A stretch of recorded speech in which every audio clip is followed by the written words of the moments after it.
Bon, exercice 48, on va essayer de modéliser une situation à l'aide d'une suite arithmétique. Alors, de quoi il s'agit? Alors, au 1er janvier 2018, Laura dispose de 200 € sur son compte bancaire et Joanne dispose de son côté de 1000 €.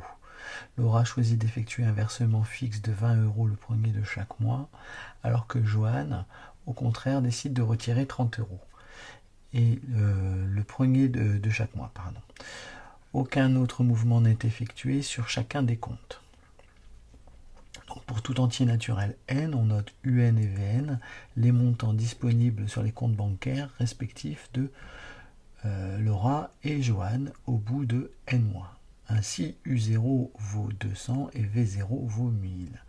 Calculer U1, U2, V1, V2, interpréter les résultats dans le contexte de l'énoncé. Donc, la suite U désigne les sommes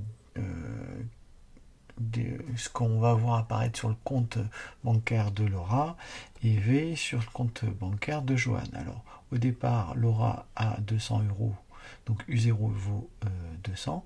Chaque mois, elle ajoute 20 €, donc au bout d'un mois, elle a 220 €. Et si j'en ajoute encore 20 €, au bout de 2 mois, elle a 240 €. Quant à Joanne, au départ, il a 1000 € et il retire 30 € chaque mois. Donc au bout d'un mois, il a 970 € et au bout de 2 mois, il en a 940. Donc on peut faire la petite phrase d'interprétation. Au bout de 2 mois, Laura dispose de 240 € et Joanne de 940 €. Alors, donc on voit clairement que ici, c'est là pour la deuxième question, pour tout entier n, exprimer un plus 1 en fonction de un et vn plus 1 en fonction de vn. Donc, comme je l'ai indiqué avec les flèches rouges, à chaque fois pour passer d'un terme au suivant, j'ajoute 20 pour la suite un. Donc, je vais écrire tout simplement un plus 1 égale un plus 20. D'accord ? Et pour l'autre, pour Vn, à chaque fois, pour passer d'un terme au suivant, j'enlève 30, donc je vais écrire Vn plus 1 égale Vn moins 30. Donc voilà pour cette question de A. De B, en déduire la nature des suites UN et Vn. On voit clairement que la suite UN est une suite arithmétique de raison R égale 20 et de premier terme U0 égale 200. Et quant à Vn, c'est aussi une suite arithmétique. La raison, quant à elle, elle vaut moins 30 et son premier terme, il vaut 1000.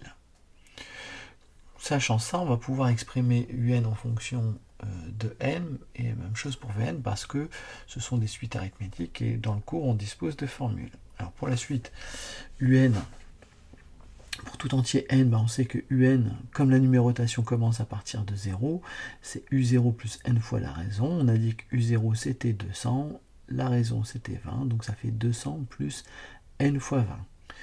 Puis si je réécris tout ça, je peux mettre d'abord les n en premier, donc ça va faire 20n plus 200. Et je vais faire exactement la même chose pour la suite Vn. Vn c'est V0 plus n fois R. Le premier terme c'est 1000, donc V0 ça vaut 1000. La raison c'est moins 30, donc n fois moins 30. Et si je fais un travail de réécriture, et en commençant par les n, ça va me faire moins 30n plus 1000. Maintenant que j'ai ces formules explicites, je vais pouvoir calculer n'importe quel terme. Et en l'occurrence, dans la question 2D, on me demande la somme disponible sur le compte de Laura et de Joanne au bout de 1 an. Alors, 1 an, ça fait 12 mois, donc n égale 12. Il suffit de remplacer n par 12 dans les formules de dessus. On trouve pour Laura 440 €, parce que U12, ça vaut 440. Et pour Joanne, je calcule V12 et je trouve 640 €. Donc voilà pour cette première partie. Écrire un programme Python afin de déterminer combien de mois sont nécessaires pour que les sommes disponibles sur le compte de Laura dépassent celles de Joanne. Retrouver le résultat par calcul. Je m'aperçois que je ne fais une petite bêtise, mais c'est pas grave, je vais la rectifier.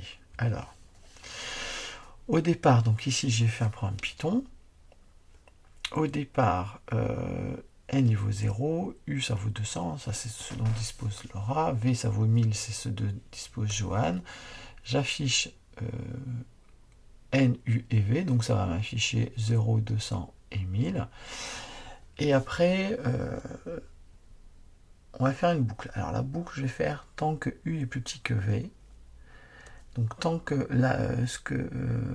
Laura a moins d'argent que Joanne, hein, c'est ce que veut dire la ligne 5, bah, qu'est-ce que je vais faire? Bah, je vais ajouter à N 1 pour dire bah, je passe au mois d'après.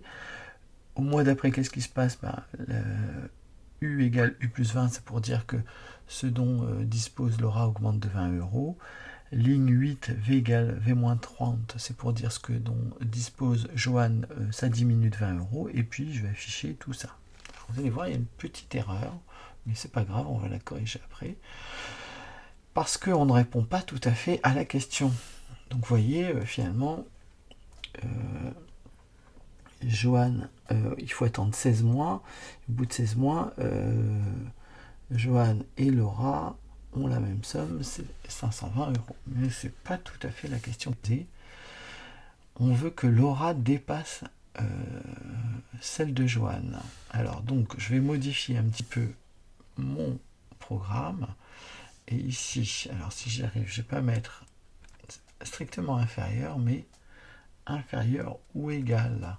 Donc je vais effacer maintenant la console, je vais exécuter. Et donc là, en effet, donc ça va aller un cran un peu plus loin.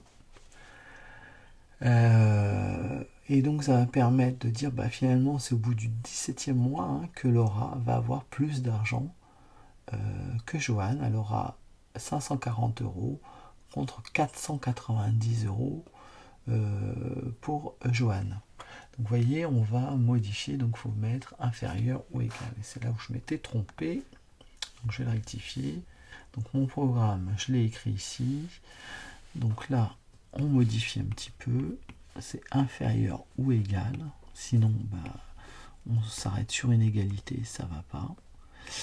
Donc inférieur ou égal à V. On affiche tout ça. Et après, on nous demande de retrouver ça par le calcul. Alors, même chose, là aussi, je me suis trompé. On cherche n tel que un soit strictement plus grand que vn. Alors, hop, ici. Voilà. Donc, un, bah, je remplace dans ma formule que j'avais trouvée à la question de petit c, un. La question petit c, on avait dit que c'était 20n plus 200 et vn, c'était moins 30n plus 1000. Donc, j'ai simplement remplacé ici un et vn par les expressions que j'avais trouvées à la question petit c. Donc, il s'agit de résoudre une équation. Donc, pour résoudre cette inéquation, bah, qu'est-ce que je dois faire? Bah, par exemple, je vais le moins 30n qui est à droite, il m'embête. Pour m'en débarrasser, je vais ajouter 30n de chaque côté. Donc ça disparaît, mais s'il y a 20n, j'ajoute 30n, ça fait 50n. Et puis, à l'étape d'après, c'est ce 200 qui est à gauche de l'inégalité qui m'embête. Donc je vais enlever 200 de chaque côté. Donc le 200 disparaît à gauche, et 1000 moins 200, ça fait 800. Maintenant, ce que je veux essayer de faire, donc toujours, hein, j'isole n, bah, je vais diviser de chaque côté par 50 pour me débarrasser du 50 qui est devant le n. Et 800 divisé par 50, ça fait 16. Donc il faut que n soit, alors je vous rappelle, n c'est un entier. Hein. Il faut que n soit strictement plus grand que 16. Donc on va prendre à partir de 17. Et c'est là où je vais rectifier un petit peu ma bêtise. Donc c'est à partir du 17e mois, Laura dispose de plus d'argent que Joanne. Et j'ai répondu, je crois, à la question. Ouais, on ne me demande pas combien d'argent, mais à partir de quand. Et j'en ai fini avec cet exercice. Voilà, je dézoome un petit peu pour que vous ayez une vue d'ensemble.